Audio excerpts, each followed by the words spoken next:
Hello and welcome to the Westcity Church podcast.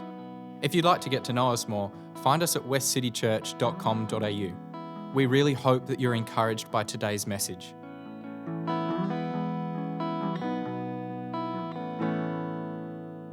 Hi everyone.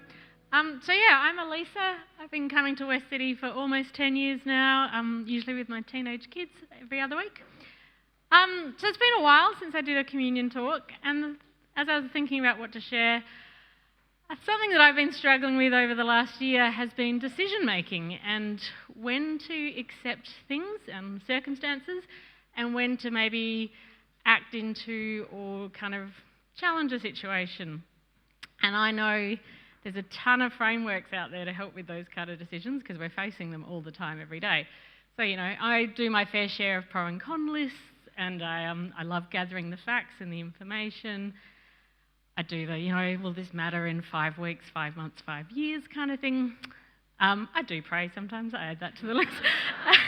But probably the two most useful for me are getting the information so I feel like I'm informed, and then also thinking what is inside my control and what's outside my control. And lots of things fall outside my control. Behaviours, opinions of others, systems that are much bigger than me and are broken, the past, a whole lot of stuff. Problem I find the boundary between inside control and outside control is not clear, and often it's very wide and very murky. So something that I heard recently that really resonated with me is that the challenge of our time is to not just receive information, but to reflect.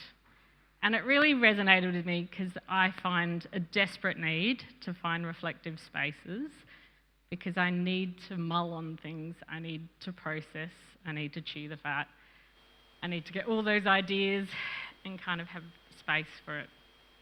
And there's so many ways to do that. Sometimes I need to do that alone with my journal, sometimes I need to do that still, and other times it's best done walking the dog or out on a bushwalk. So yesterday I was really fortunate. I had to drop my oldest to a camp in the hills, and so I managed to get to Roley Pool. I've never been there, it's in Roleystone. Don't know if it was a long weekend thing, but I pretty much had it to myself. So I got to do a 20-minute bushwalk, found myself at this amazing pool. I felt like I was in Kakadu, feet in the water, had my journal, and I could wrestle with a current dilemma that I'm working through. And how this all relates to communion is I think communion's one of those rare times where we can receive and reflect in one moment or one traditional thing that we do every week here. So in Westcity we do communion, if you're new here, at the end of the service, and we kind of lead, everything goes towards that.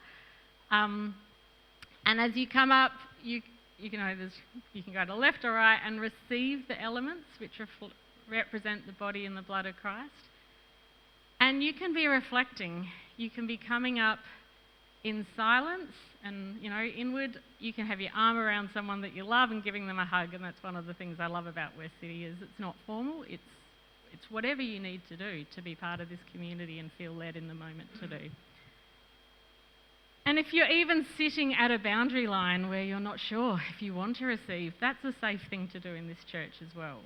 All are welcome. There are no preconditions or requirements. It's not our table, it's God's table. But God will meet you where you're at. And that was the thing I got from my little Roleystone moment yesterday, is I didn't get the divine voice of God. I never do. But I got a sense of, this is a matter that's sitting in this messy grey boundary.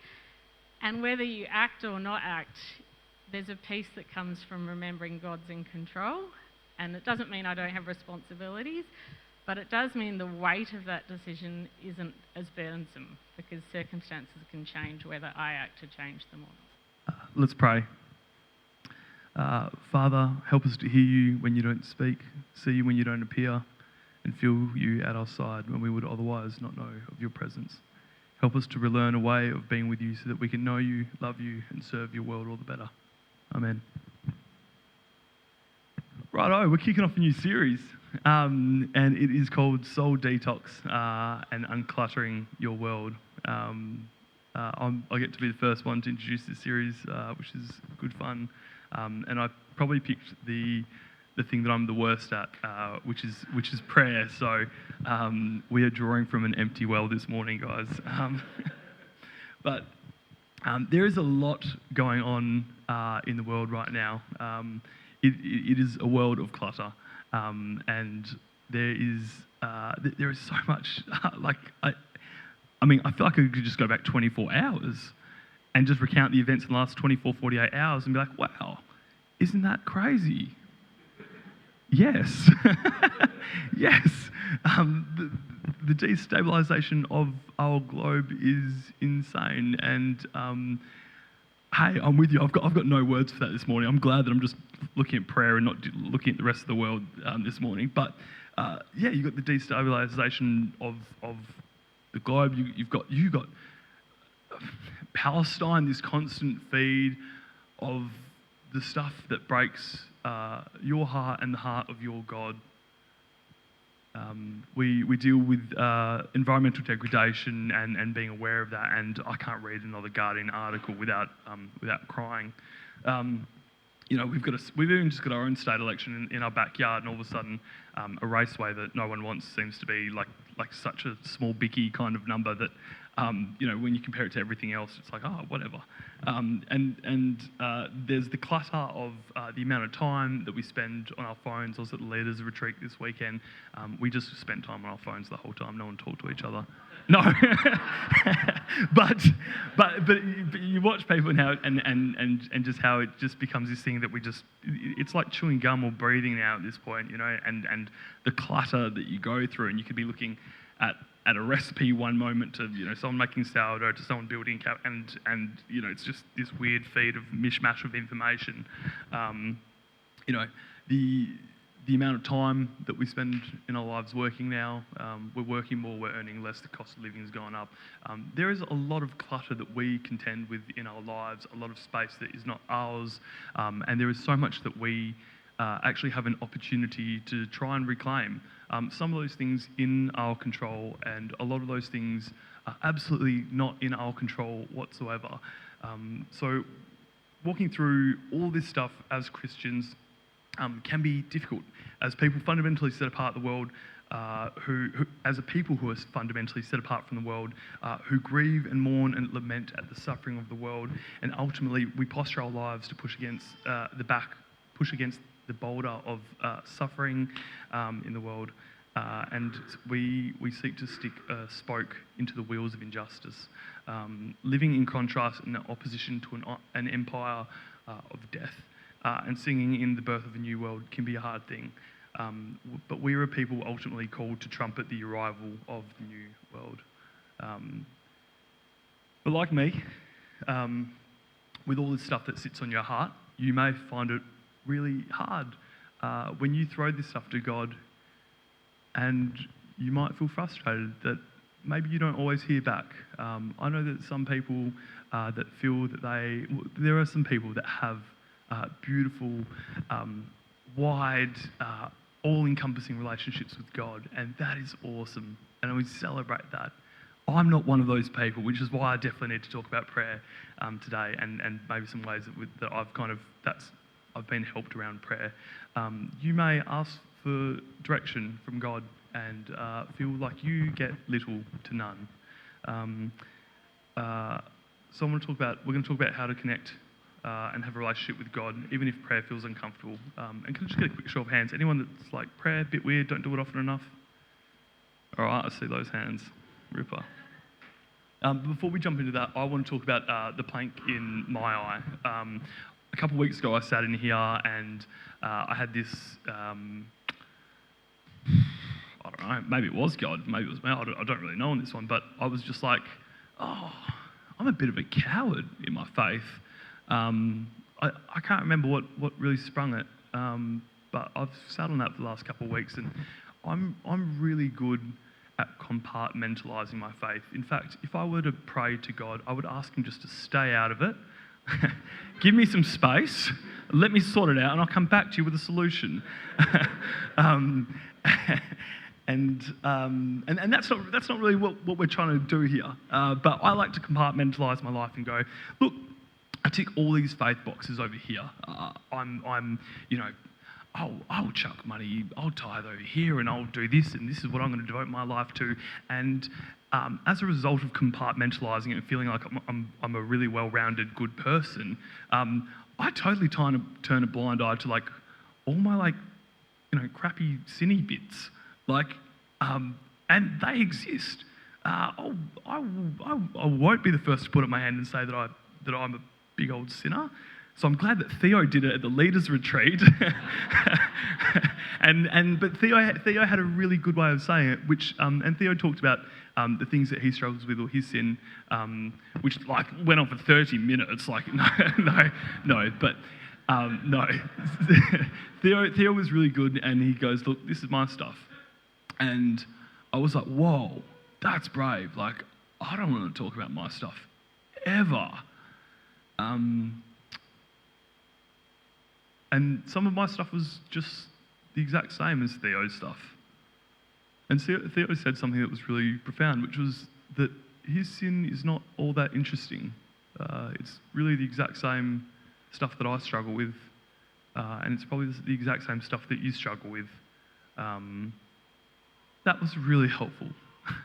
That was really helpful for me, because I was like, yeah, it's not just me. And I think I'm so good at turning a blind eye to all the bits of me that feel rotten, feel gross, that I actually don't have a vernacular on how to deal with it. I like to compartmentalise. I like to tick boxes over here, and I live out of a sense of righteous indignation from sun up to sundown, and I am angry about justice in everything. And if the microwave door doesn't close, I get frustrated at that, but that is righteous indignation, and I'm allowed to. If there's not ice in the ice tray, well, let me tell you. But this is, but yeah, I totally struggle with this stuff, and I think I've definitely made a vessel of not having to talk about this stuff. I'm going to read from this for a little bit, because I want to make sure that we tick all this stuff before we move on. But I won't name them all, because we don't have 20 minutes this morning. But in short, I struggle with greed and gluttony and sloth and anger and pride, and I commit adultery in my heart. I struggle with believing I can do all things in my own power and don't need God at all.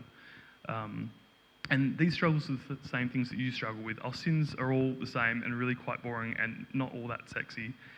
They're not special and just wholly uninteresting, but they still there and require our attention. I know what's right and what's wrong, but sometimes I just don't do the wrong thing. I just do the wrong thing because I like it, and it's easier than doing the right thing. Or as Paul calls it like this in Romans. Go to the next slide. I do not understand what I do, for what I want to do, I do not do, for what I hate, I do. And if I do what I do not want to do, I agree that the law is good. As it is, I know it is no longer I myself who do it, but it is sin living in me. For I know that good itself does not dwell in me, and that is in my sinful nature. For I have the desire to do what is good, but I cannot carry it out. For I do not do the good I want to do, but the evil I do not want to do, this I keep on doing. Now, if I do what I do not want to do, it is no longer I who do it, but it is sin living in me that does it. Or as I like to say, do, not do, not do, does not do, not do. Which to me, if you're not learning Morse code, just sounds like a bunch of green flags for sin. So like, go for it, But yeah, I found this one quite helpful.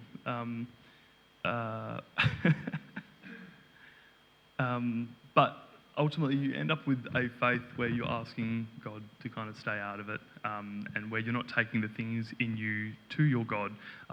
Your God can handle that stuff. Nothing is too great for your God to handle. There is no sin your God has not touched, no sin your God has not seen, no sin your God has not healed. My distancing from prayer has so much to do and looks so much like me distancing myself from having to actually deal with sins. And because we're talking about sin, and I understand that sin is a topic that in churches, for some people historically, might have been something that looked just more like hatred. I want to say, like, if this is your first time at Westcity, we're not that kind of church. Um, uh,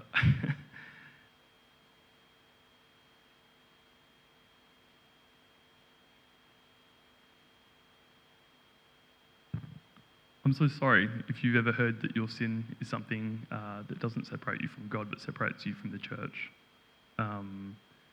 Sin in this context, in the way that we talk about sin, has less to do with a black and white set of rules that you've crossed a line and you can't come back from. It has so much to do with the ruining of relationship. And if in your history sin has looked like a church pushing you out and making you other, that was the greatest sin. I'm looking to call in people coming to prayer, bringing things to God and being part of the church and stuff. So, yeah. But what we're going to do today is skip forward a bit, mate. Ripper. We're going to do prayer in a way that I have never really been good at. Well, I'm getting better at doing because I get really wordy. I like praying before a meal. That's easy. I've memorised one thing and it sounds great every time, like kicking goals, and that's fun. But we're going to do a prayer that's a bit easy. It's definitely for the people with ADHD like me, who sometimes in prayer I want to intellectualise everything that I'm saying, and I want to debate the ethics of what I'm saying, and I can't even understand what I'm saying, and I think God's just going to go and just stopped writing at some point. But I certainly came to faith thinking that I was going to have this call and response conversation with God, where I'd say, "Hey, God, what do you think?" And God goes, "No." Yes. Show of hands, anyone who's thinking that, maybe coming in? Ripper. I was thinking that, maybe I'd kick a ball and then the ball would kind of get kicked back to me. Anyone else? No, just me. Okay. But yeah, I was looking for this invisible friend that's kind of there, and that's kind of not what I've had. And so in place of that,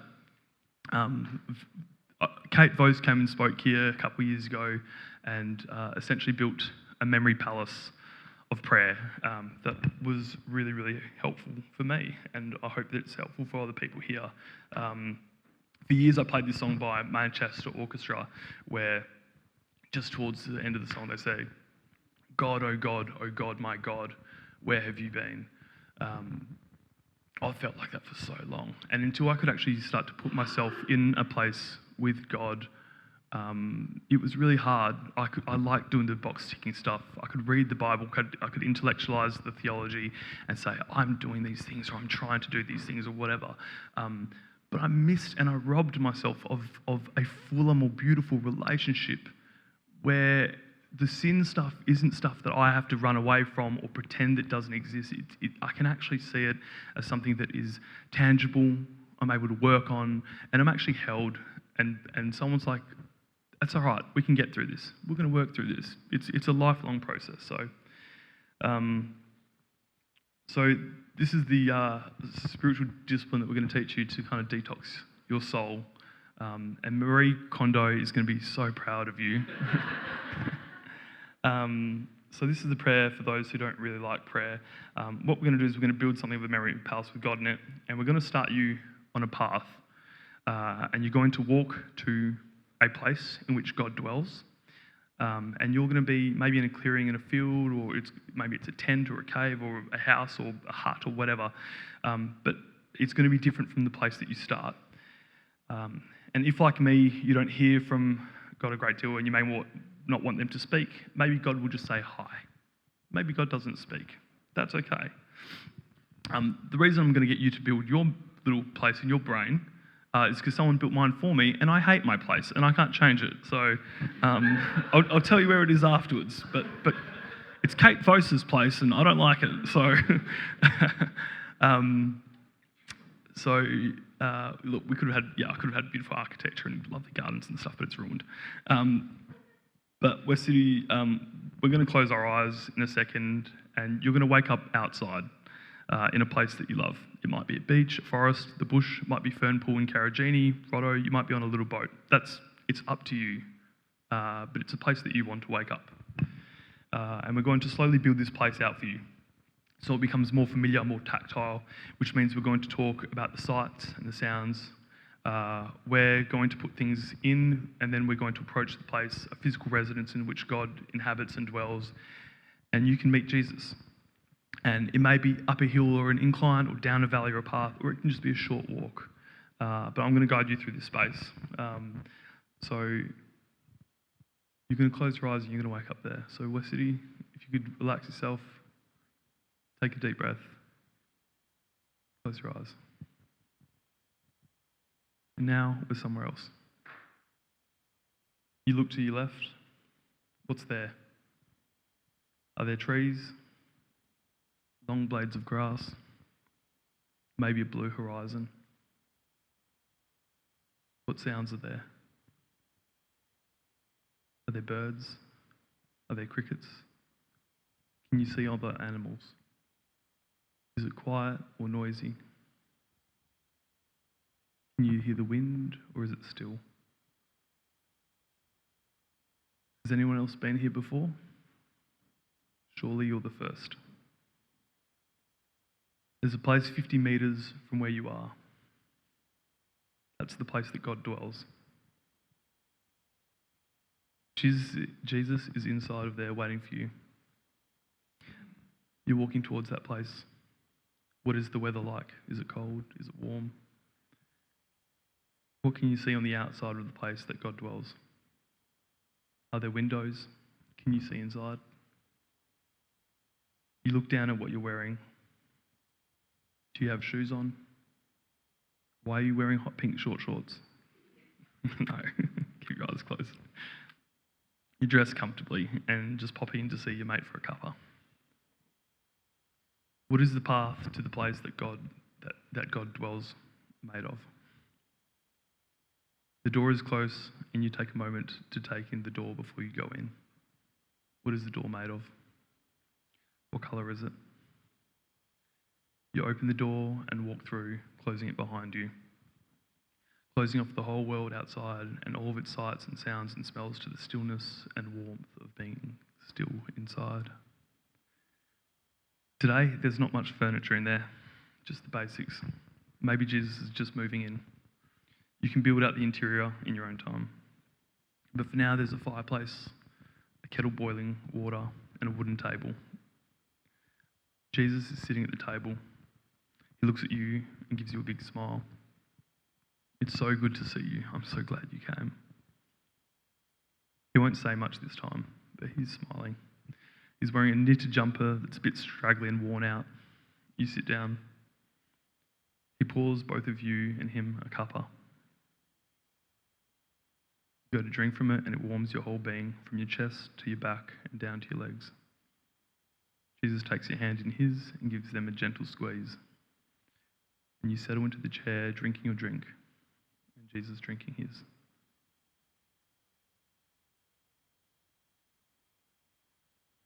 You finish your cuppa, and you smile at Jesus, letting him know that you need to go. You stand up and go to the door. Jesus puts his hand on the door handle, and before he opens it, he puts something in your hand. He says, "It's for out there." He opens the door a little bit to show you what's outside. The things in your heart are dictating the weather out there. You look at the item in your hand. Bring it back next time you come, he says. He gives you a hug. It feels amazing. And you start to walk out of the place that God dwells. You walk back down the path, and when you're maybe 30 metres from the place, you look back and God is watching you walk the path. And it's done. You can open your eyes. Whenever I do this, I start out on the cliffs of Dover, which I hate. And it's just barren. And I go into a little hut, and sometimes when I'm in there, because I don't have words, Jesus knows everything that lays in my heart. Sometimes I go in there and I just cry. And sometimes Jesus says, "All right, mate, we're going to go walk a path." And we walk out and we just do a couple laps of the hut, because there's no garden to walk in because it's Dover. And sometimes I feel all the ickiness inside of me, and I go to the fireplace and I just vomit bile into the fireplace, and God rubs my back. He doesn't say anything. He doesn't tell me. He doesn't intellectualize what I'm going through. He just rubs my back and he's there. When I'm angry with myself and feel terrible for what I've done, God's there. He catches me. He knows my sin, and I don't need to talk to him through it, intellectualize it, debate it. He just holds me. And it's such a wonderful thing for me. And so if you also struggle with prayer, I hope this is helpful for you. There are things that you can't do with him in there. Don't build a pipe bomb with him or anything. Like just keep it sensible. But otherwise, that's your place to go hang out with Jesus and pop in every now and then. He's giving you something to take back. You're gonna have to take it back. So, we haven't done this in a while, but I just want to throw out to Westcity if there's any questions.